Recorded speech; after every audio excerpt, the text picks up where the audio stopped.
The office printer made that terrible grinding sound again, the same noise it had been making for 3 weeks now.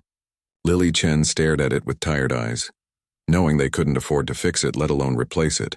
Around her, 5 other people sat hunched over their computers, typing away with the kind of desperate energy that comes from knowing your job might disappear tomorrow. "Anyone heard back from the Morrison account yet?" asked Tom, not looking up from his screen. His voice carried that careful hope of someone trying not to sound too worried. "Nothing yet," replied Jessica, pushing her glasses up her nose. "But I sent them 3 different versions of the proposal yesterday. Maybe they just need more time." Lily checked her watch. Nearly 1 o'clock, and none of them had eaten anything since their shared box of donuts that morning. The small marketing agency she managed had been struggling for months, and lunch breaks had become a luxury they could barely afford. But she knew her team needed food to keep going, especially with the big presentation they were preparing for next week. "You know what?" Lily stood up, grabbing her purse from under her desk. "I'm getting lunch for everyone. We can't think straight when we're hungry." "Lily, you don't have to do that," said Mark, the youngest member of their team. "I brought a sandwich." "A peanut butter sandwich doesn't count as lunch when you've been working for 6 hours straight," Lily replied, already heading toward the door. "I'll be back in 20 minutes with real food." The autumn air hit her face as she stepped onto the busy downtown street. People rushed past her in both directions, everyone looking like they had somewhere important to be. Lily loved this part of the city, even though the rent for their office space was slowly killing their budget. The energy here made her feel like anything was possible, even when her bank account suggested otherwise. She walked quickly toward Mel's Deli, 3 blocks away. It wasn't fancy, but they made good sandwiches at reasonable prices, and Mel always threw in extra pickles without charging more.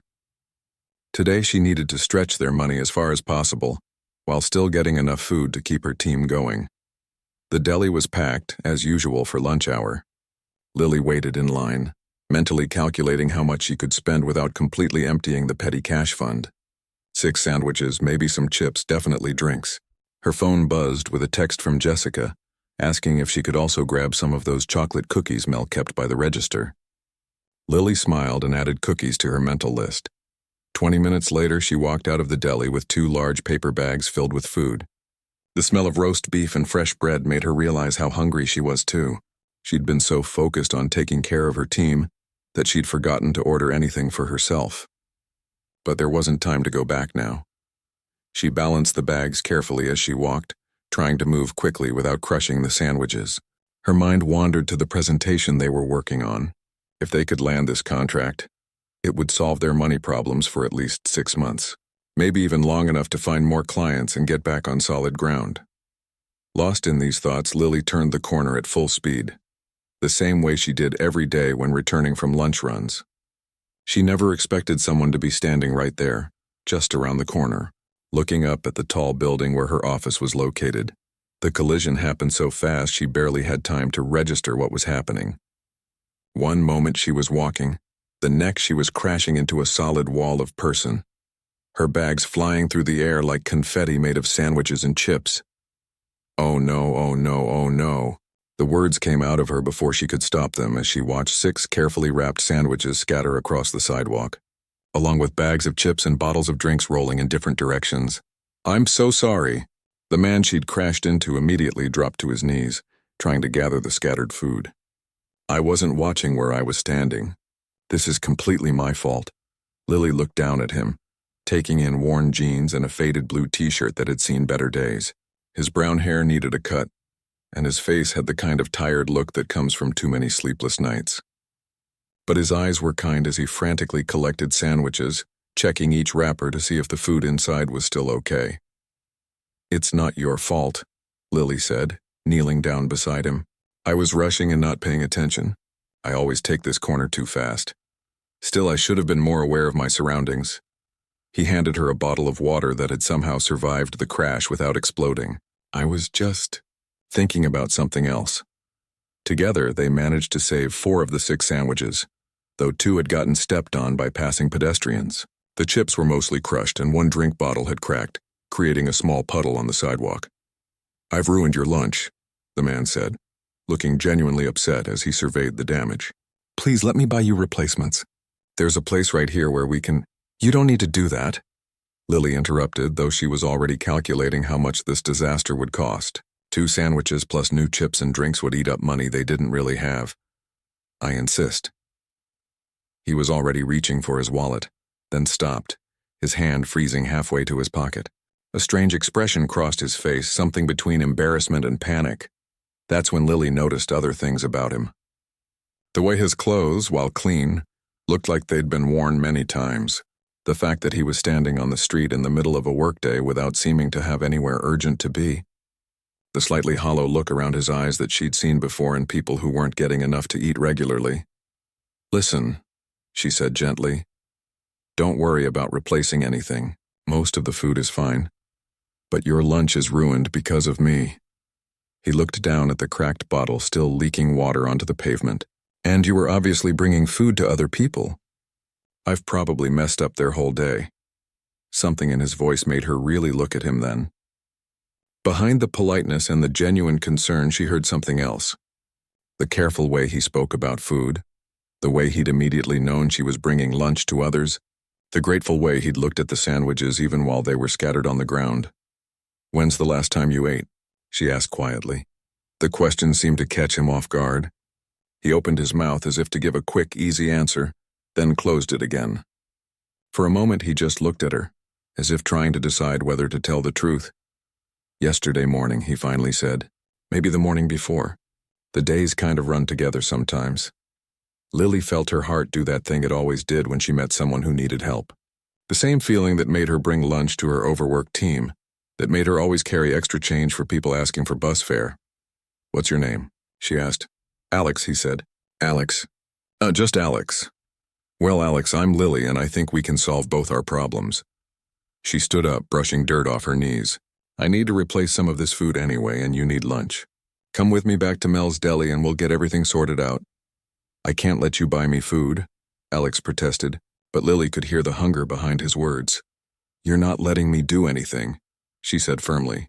You're helping me fix a problem we created together. Besides, I never eat when I'm buying lunch for the team, so you'd actually be doing me a favor by helping me remember to feed myself. Alex looked at her for a long moment, and Lily could practically see him weighing pride against hunger. Hunger won. Thank you, he said quietly. That's very kind of you. As they walked back toward the deli together, Lily found herself curious about this polite stranger, who looked like he'd been having a rough time but still had immediately tried to take responsibility for their accident. There was something about the way he carried himself, the careful way he spoke, that suggested he hadn't always been in whatever situation he was in now. Do you live around here? She asked as they joined the line at Mel's. Sort of, Alex said, which wasn't really an answer at all. I spend a lot of time in this neighborhood. Lily filed that non-answer away along with her growing list of questions about Alex. But for now, all that mattered was making sure he got a decent meal and her team got their lunch. Everything else could wait. What she couldn't know was that this simple act of kindness was about to change both their lives in ways neither of them could imagine. 3 days later, Lily was walking back from the deli when she spotted a familiar figure sitting on the bench outside the coffee shop. Alex looked up from the book he was reading and gave her a small wave. How's your team doing? He asked as she approached. Did they forgive you for the sandwich disaster? Lily laughed, surprised that he remembered. They were just happy to get food even if it was a little delayed. What are you reading? Alex held up the book so she could see the cover. It was about business strategy. Something dense and academic that looked like it belonged in a graduate school classroom. Light reading? Lily joked, though she was curious. The book looked expensive and new, which seemed odd for someone who hadn't eaten in 2 days. I like to keep my mind busy, Alex said, closing the book carefully. There's a library branch a few blocks away. They have a good business section. You're interested in business? Lily sat down on the other end of the bench, balancing her lunch bags on her lap. I used to be. Say, Mething flickered across Alex's face, too quick for her to read. What kind of work does your team do? Marketing, you mentioned? Lily found herself telling him about their small agency, how they'd started with big dreams and were now struggling to keep the lights on. She didn't mean to share so much, but Alex listened in a way that made her feel heard. He asked thoughtful questions about their client base and marketing strategies, questions that showed he understood more about business than most people. "You should focus on local businesses," Alex suggested. "Big companies have their own marketing departments or contracts with major agencies.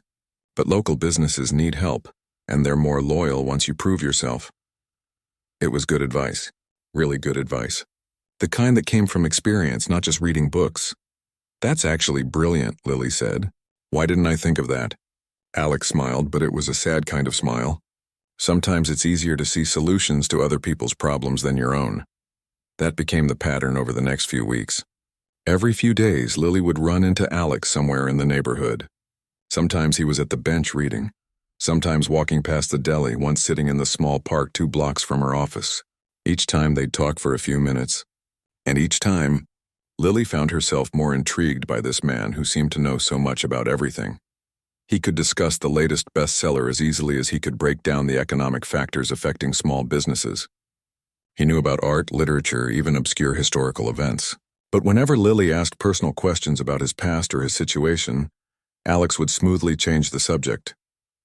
"Don't you think it's weird that you keep running into your homeless friend?" Jessica asked one afternoon as Lily returned from another lunch run. "I mean, what are the chances?" "He's not homeless," Lily said automatically, though she wasn't entirely sure that was true. "He's just going through a tough time." "Right," said Tom, not looking up from his computer. "And you just happen to bump into him every other day in a city of 2 million people. It's not that weird. We're in the same neighborhood." Lily sat down at her desk, trying to ignore the knowing looks her team was exchanging. "Besides, he gives good advice.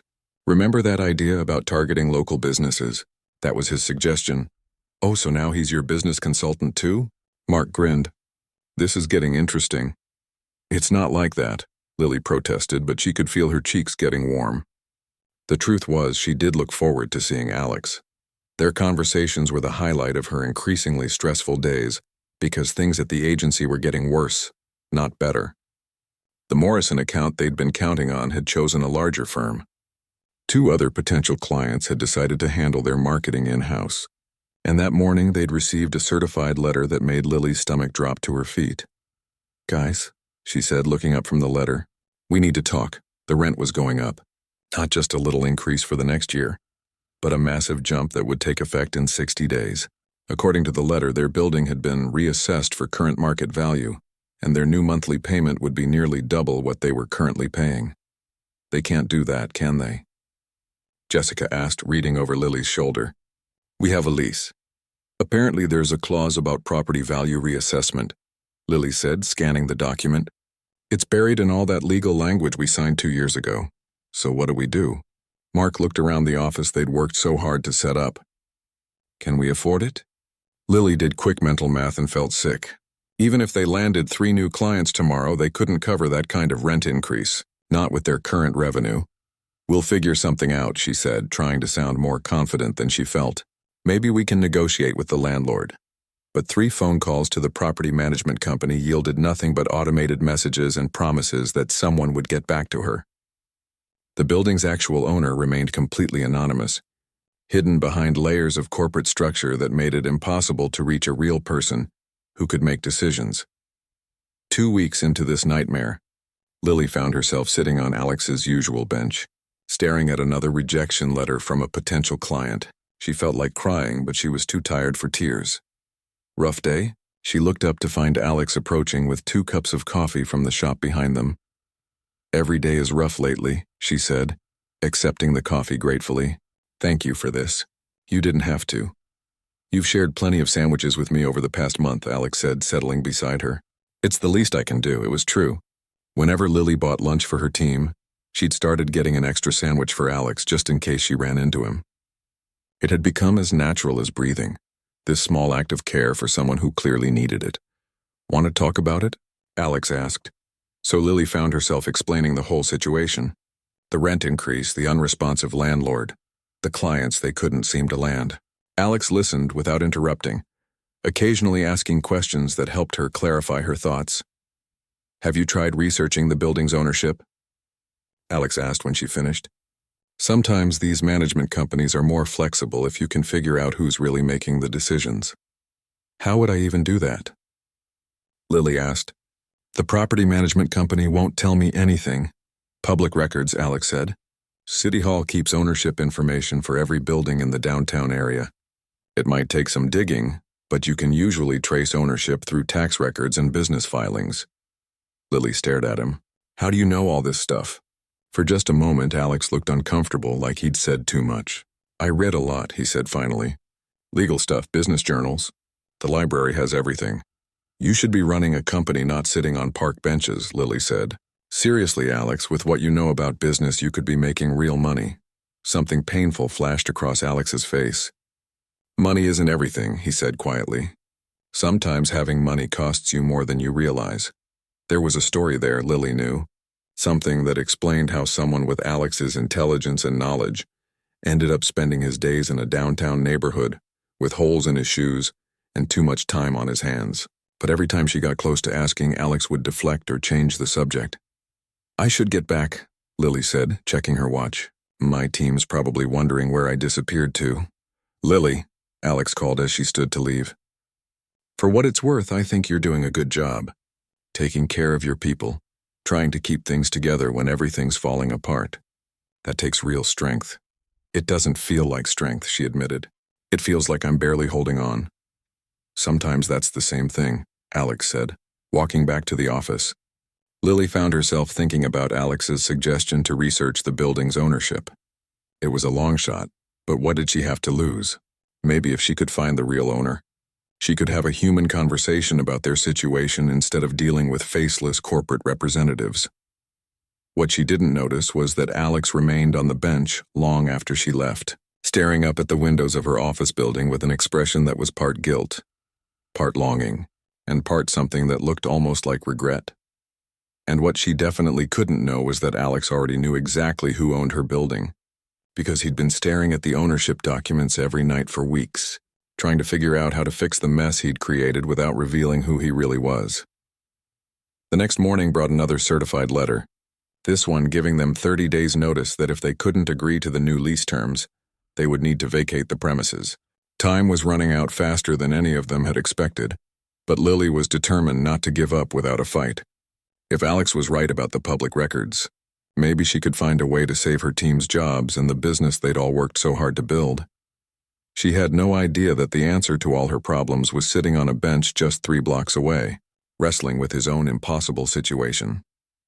The call came on a Wednesday morning while Lily was trying to figure out how to fit 6 people into a moving truck. She almost didn't answer the unknown number, thinking it was another debt collector or someone trying to sell them insurance they couldn't afford. Hello? Is this Lily Chen from Chen Marketing Solutions? The woman's voice was crisp and professional. Yes, this is Lily. She held her breath, expecting bad news. This is Patricia Williams from Williams & Associates law firm. We received your proposal last month for our marketing campaign, and we'd like to move forward with your services. Lily nearly dropped the phone. Williams & Associates was one of the biggest law firms in the city. She'd sent them a proposal months ago and never heard back, so she'd assumed they'd chosen someone else. That's wonderful, Lily managed. When would you like to start? As soon as possible. We're looking at a 6-month contract to begin with. Renewable if we're satisfied with your work. The initial contract value would be $45,000. Lily had to sit down. $45,000 would solve their immediate problems and give them breathing room to find more clients. It was exactly the kind of break they needed. We'll send over the contract details this afternoon, Patricia continued. Can you come in Friday morning to discuss the SCOPE of work? Absolutely. Thank you so much for this opportunity. When Lily hung up, she let out a whoop that brought her entire team running. We got it, she announced. Williams & Associates wants to hire us. The office erupted in cheers. Jessica actually started crying and Mark did a little dance around his desk. For the first time in months, Lily felt like they might actually make it. This calls for a celebration lunch, Tom declared. Real lunch. Hot sandwiches from the deli. Actually, Lily said, grabbing her purse. Let me go get Alex. He's been giving me business advice for weeks now. He should hear the good news. She found Alex at his usual bench, but instead of reading, he was staring up at her office building with a strange expression on his face. Alex, she called, practically skipping over to him. You'll never believe what just happened. He turned toward her and she was surprised to see that he looked troubled rather than curious. Good news, I hope, he said, but his smile seemed forced. The best news. We just landed a huge contract. 6 months renewable. Enough money to solve our rent problem and then some. She sat down beside him, practically bouncing with excitement. I wanted to thank you for all your advice. The stuff about targeting local businesses, researching ownership records, all of it. You really helped me think differently about our situation. Instead of looking pleased, Alex seemed to grow more uncomfortable. That's great, Lily, really great. Your team deserves some good luck. What's wrong? She asked, noticing his tone. You look like someone just told you bad news. It's nothing, Alex said quickly. I'm happy for you. Really? But something was clearly bothering him. He kept glancing up at her building, then looking away like he was fighting some internal battle. Seriously, what's going on? You've been helping me for weeks, and now when things finally work out, you look miserable. Alex was quiet for so long that Lily wondered if he'd heard her. When he finally spoke, his voice was careful and controlled. Sometimes good news and bad news come together, he said. Sometimes fixing one problem creates another problem you didn't expect. Before Lily could ask what he meant, her phone rang. It was Jessica, and she sounded panicked. Lily, you need to get back here right now. We just got served with papers. What kind of papers? Eviction papers. We have 72 hours to vacate the building or they're calling the sheriff. The celebration mood crashed like a house of cards. Lily stared at her phone, trying to process what Jessica had just told her. But we still have 2 weeks on the notice they sent, Lily said. They can't just change the timeline. Apparently they can. Something about failure to respond to the lease modification within the required time frame. There's all kinds of legal language I don't understand. I'll be right there. Lily hung up and looked at Alex, who had gone very pale. They're evicting us. Right now. 72 hours to get out. That's... Alex started to say something, then stopped. That's terrible timing. Terrible timing? Alex, this is a disaster! We finally get a contract that could save us, and now we don't even have an office to work from. Lily felt tears of frustration burning her eyes. How are we supposed to service a major client when we're homeless? Alex looked like he was in physical pain. There has to be something you can do, some way to appeal the eviction or negotiate more time. With who? The property management company won't even return my calls. The actual owner is completely anonymous. It's like fighting a ghost. Have you tried going to City Hall? Researching the ownership records like we discussed? Lily had been meaning to do that for weeks, but between trying to keep the business afloat and searching for new clients, she'd never found the time. Now it felt too late. Even if I figure out who owns the building, what am I supposed to do? Show up at their house and beg them not to kick us out? Sometimes a personal appeal works better than dealing with corporate representatives, Alex said quietly. People respond to other people. When you take the human element out of business decisions, it's easier to make choices that hurt others. There was something in the way he said it, like he was speaking from experience. Lily studied his face, noting the way his jaw was clenched, the tension in his shoulders. Alex, how do you know so much about this stuff? Property law, business negotiations, corporate structure. You talk about these things like you've lived them, not just read about them. For a moment, she thought he might finally give her a straight answer, but then he looked away, back up at her building. I told you I read a lot. That's not an answer. Books don't teach you the kind of practical knowledge you have. You understand how businesses really work, how deals get made, how powerful people think. Lily leaned forward, trying to catch his eye. What did you do before? What's your story? Alex stood up abruptly like he was trying to escape the conversation. I should let you get back to your team. They need you right now.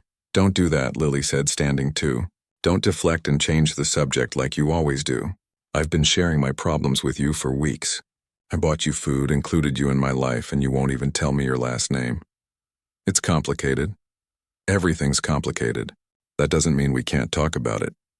Alex ran his hands through his hair, looking more distressed than she'd ever seen him. Some stories are better left untold, he said finally.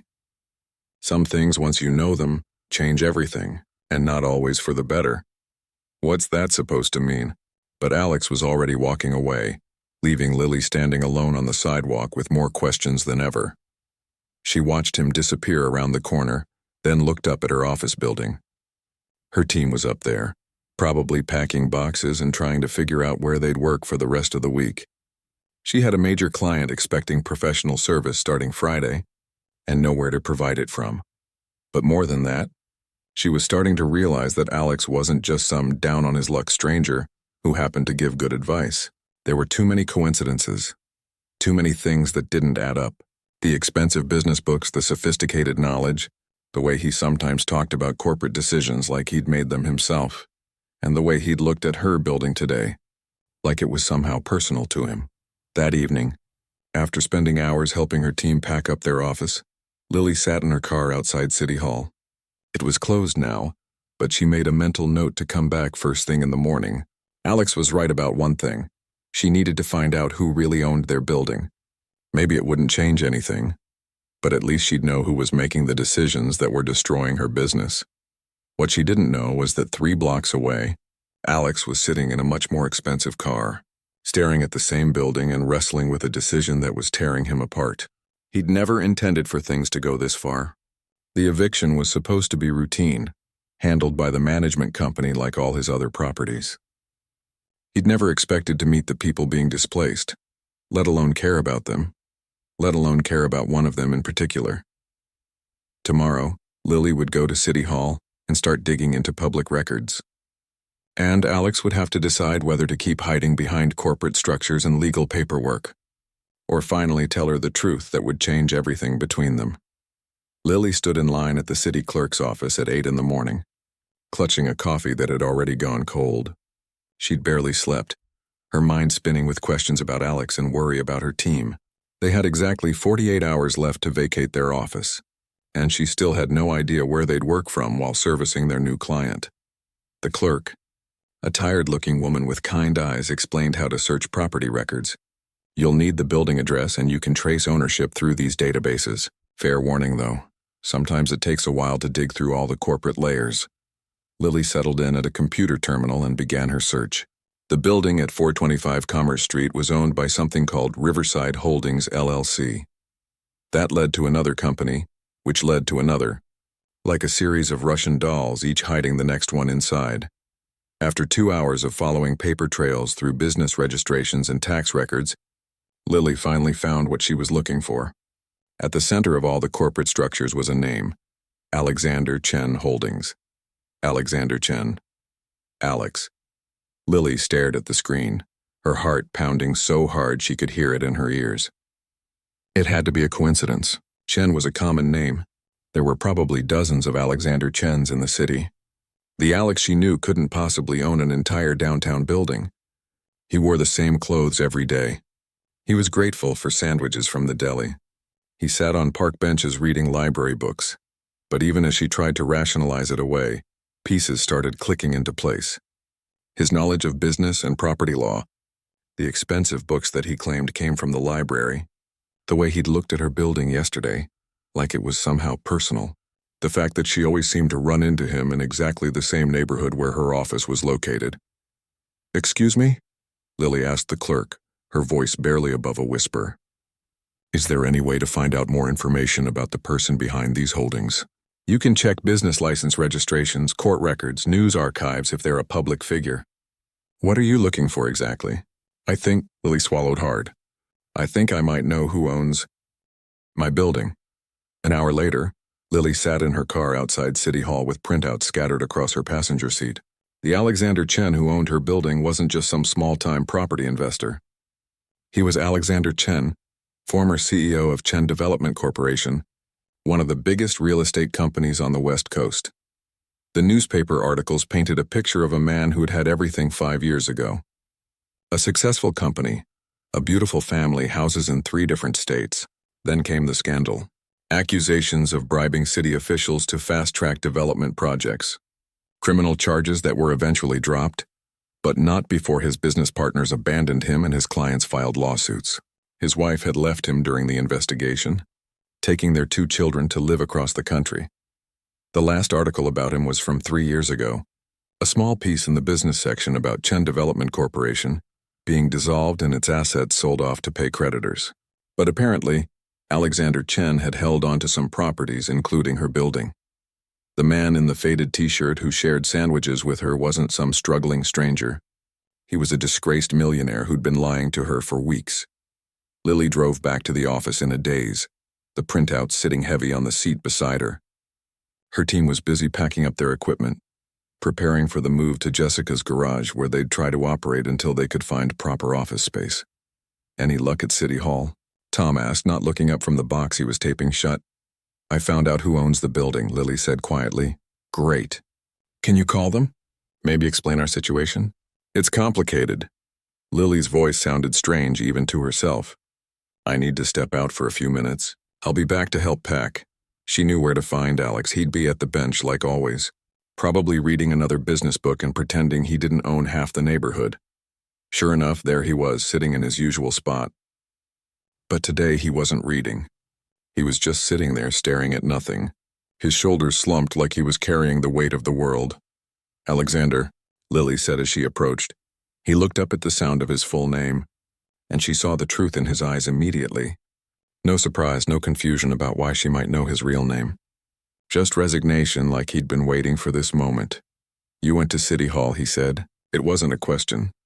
Alexander Chen, former CEO of Chen Development Corporation, owner of 425 Commerce Street. Lily held up the printouts. Owner of my building, Alex closed his eyes. Lily, I can explain. Explain what? How you've been lying to me for weeks. How you've been pretending to be homeless while you're actually my landlord? The words came out harsher than she'd intended, but she was too hurt and angry to soften them. I never said I was homeless. You let me think it.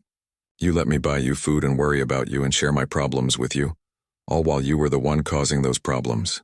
Lily sat down on the bench, but as far away from him as possible. Do you have any idea what you've put my team through? These are good people, Alex. They have families, mortgages, kids to feed. And you're destroying their lives for what? Money?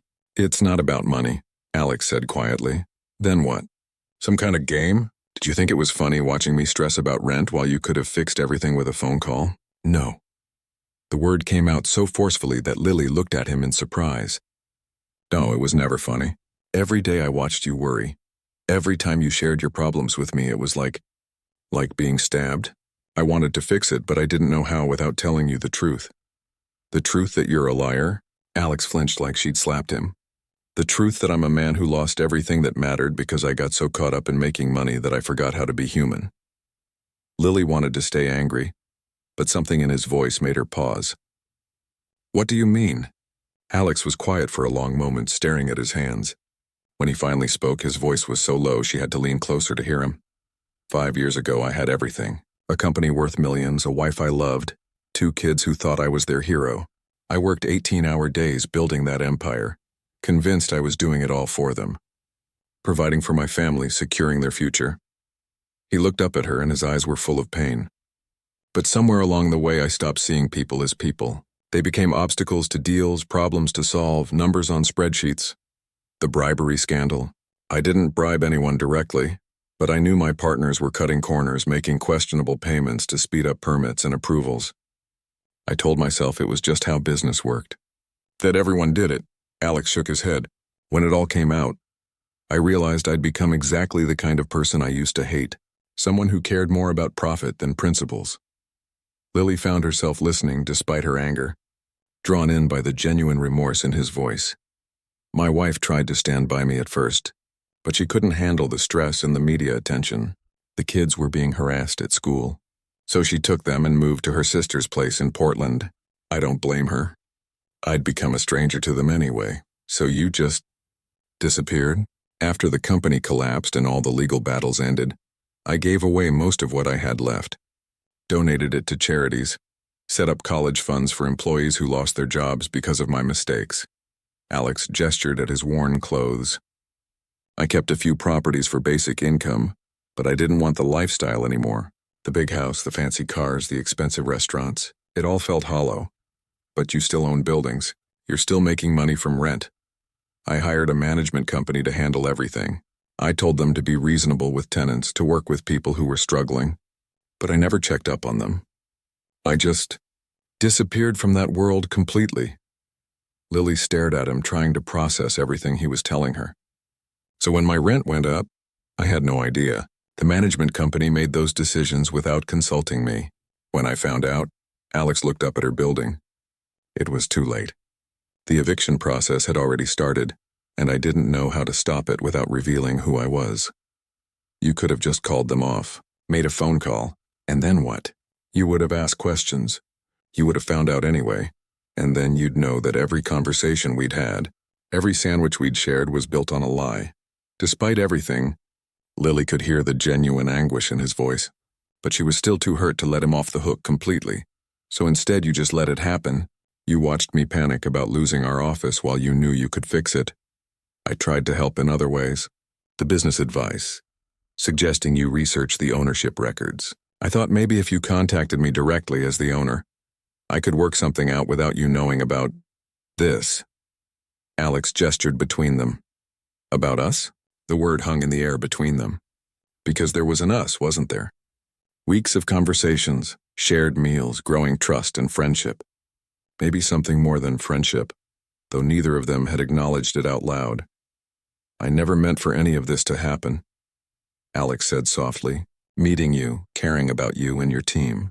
It was supposed to be simple. Stay anonymous, live quietly, try to figure out how to be a decent person again. But then you crashed into me with those sandwiches and you were so kind and You what? I remembered what it felt like to matter to someone. To have conversations that weren't about deals or money or profit margins. You made me feel human again, Lily. And I was selfish enough to want to keep feeling that way even if it meant lying to you. Lily sat in silence, absorbing everything he'd told her. Part of her was still angry about the deception, but another part was beginning to understand the impossible position he'd been in. My team is supposed to start work for a major client tomorrow, she said finally. And thanks to you, we don't have an office to work from. Alex looked at her with something that might have been hope. What if I could fix that? How? What if the eviction was canceled? What if the rent went back to what you were paying before? With a guarantee it won't increase for the next 5 years. You'd do that? Lily, I'd give you the building if I thought you'd accept it. But I know you wouldn't want that. Alex leaned forward, his voice earnest. I can't undo the lies I told or the stress I put you through. But I can fix the immediate problem. Your team can keep their jobs, you can service your new client, and maybe you won't hate me forever. Lily looked at this man who'd been her friend, her confidant, her mysterious advisor, and her landlord all at the same time. The man who'd lost everything because he'd forgotten how to see people as human beings, and who'd spent the last few weeks remembering what that meant through their friendship. I don't hate you, she said quietly. But I don't know if I can trust you anymore. Alex nodded like he'd expected that answer. I understand, but will you let me try to make this right? Tomorrow Lily would have to decide whether to give Alex a chance to prove he'd truly changed, or whether some betrayals were too big to forgive. But first she had a team to save and a business to run. Lily walked back into the office to find her team surrounded by boxes, looking like refugees from their own workplace. Jessica was on her laptop, trying to figure out how to run client meetings from her garage. Tom was attempting to disassemble their conference table. Mark looked like he might cry. So, Jessica said, without looking up, did you reach the mysterious building owner? Lily stood in the doorway, still processing everything Alex had told her. Actually, yes, I did, and? Tom paused his dismantling efforts. Are they willing to work with us? He says he can cancel the eviction and reduce our rent back to the original amount. The office went completely silent. Everyone stopped what they were doing and stared at her. Are you serious? Mark asked. Just like that? Well, it's complicated. Lily sat down at her desk, looking at the faces of the 5 people who depended on her. There's something I need to tell all of you. She explained everything. How she'd met Alex, their growing friendship, his business advice, and finally the truth about who he really was. Her team listened without interrupting, their expressions ranging from shock to confusion to anger. Wait, Jessica said when Lily finished. You're telling us that the homeless guy you've been buying sandwiches for is actually our landlord? He's not homeless, and he didn't ask me to buy him food. I offered because I thought he needed help. But he let you think he needed help, Tom pointed out. That's pretty messed up. Yeah, Mark added. What kind of person does that? Lily had been asking herself the same question for the past hour. Someone who made terrible mistakes and is trying to figure out how to be better. I think. Or someone who's playing games with people's lives, Jessica said, closing her laptop with more force than necessary. Maybe both, Lily admitted. But here's what I know for sure. We have a client expecting us to start work tomorrow. We can either accept his offer to fix the rent situation, Or we can operate out of Jessica's garage and hope we can make it work." The team exchanged glances. It wasn't really a choice, and they all knew it. "What do you think we should do?" Tom asked. "I think," Lily said carefully, "that people deserve second chances, even people who've hurt us, especially when they're trying to make things right." 2 hours later, Lily found herself back at the bench where this whole story had started.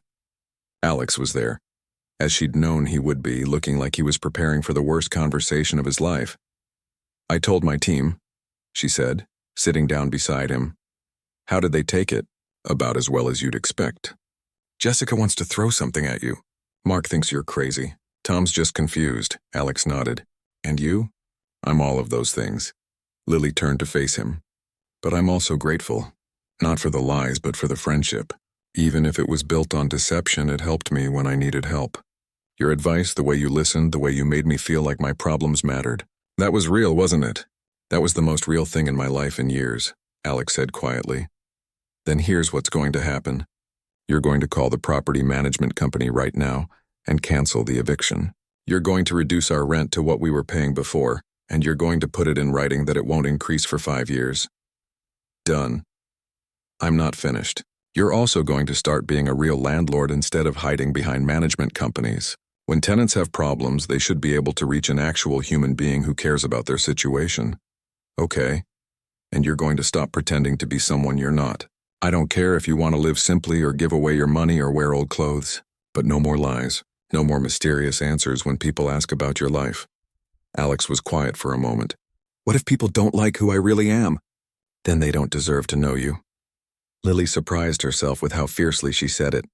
Alex, the man who sat on this bench and talked to me about business and life and books, who worried about whether I was eating enough, who celebrated when we got good news, that's who you really are. The rest is just stuff that happened to you. You really believe that? I'm choosing to believe it. Because the alternative is thinking that the past few weeks meant nothing, and I'm not ready to do that. Alex pulled out his phone. "Should I call the management company now?" "Yes, and Alex? Put it on speaker. I want to hear you do it." The conversation with the property management company was awkward and confusing. They'd never had an owner directly intervene in an eviction before, but Alex's voice got steadily stronger as he explained what he wanted. And by the end of the call, he sounded like someone who was used to making decisions and having them followed. "There," he said, hanging up. "The eviction is canceled. They'll have the new lease terms ready by tomorrow morning." "Thank you." Lily meant it. "This means everything to my team." "What about us?"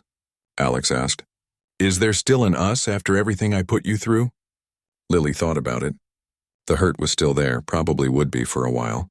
Trust wasn't something that could be rebuilt overnight. But underneath the pain, the friendship was still there too. The connection they'd formed. The way they'd helped each other. The growing feelings she'd been trying not to acknowledge. "I don't know," she said honestly, "but I'd like to find out." Alex smiled, and for the first time since she'd learned the truth, it was his real smile.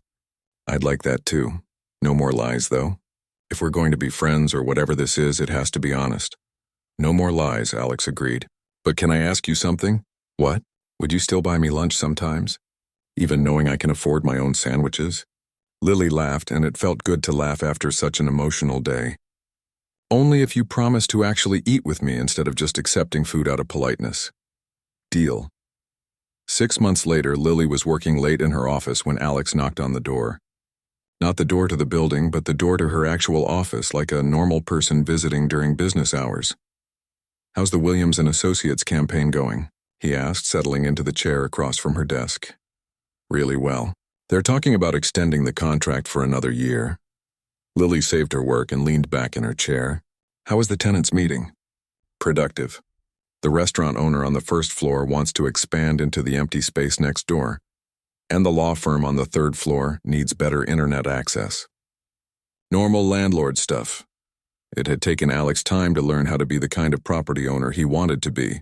He'd fired the management company and started handling tenant relations himself, learning to balance business needs with human concerns. Some days were harder than others, but he was getting better at it. "You know what's funny?" Lily said. "My team still talks about the day they found out you were the landlord. Jessica swears it's the weirdest meet-cute story she's ever heard." "Is that what it was? A meet-cute?" "I don't know. What would you call it? Alex pretended to think about it seriously. A collision between someone running too fast and someone standing still for too long. And now? Now I think we're both moving at the same speed. Lily looked at this man who'd been a stranger, a friend, a liar, and finally someone she was learning to trust again. It hadn't been easy, rebuilding what they'd had while building something new and more honest. But it had been worth it. Want to get dinner? Alex asked. Somewhere nicer than the deli for once? Actually, Lily said, grabbing her purse. I was thinking we could pick up sandwiches from Mel's and eat them on our bench. For old time's sake. Even the parts that were complicated? Especially the parts that were complicated, Lily said. That's where the real story started. As they walked out of the office together, Lily reflected on how strange life could be.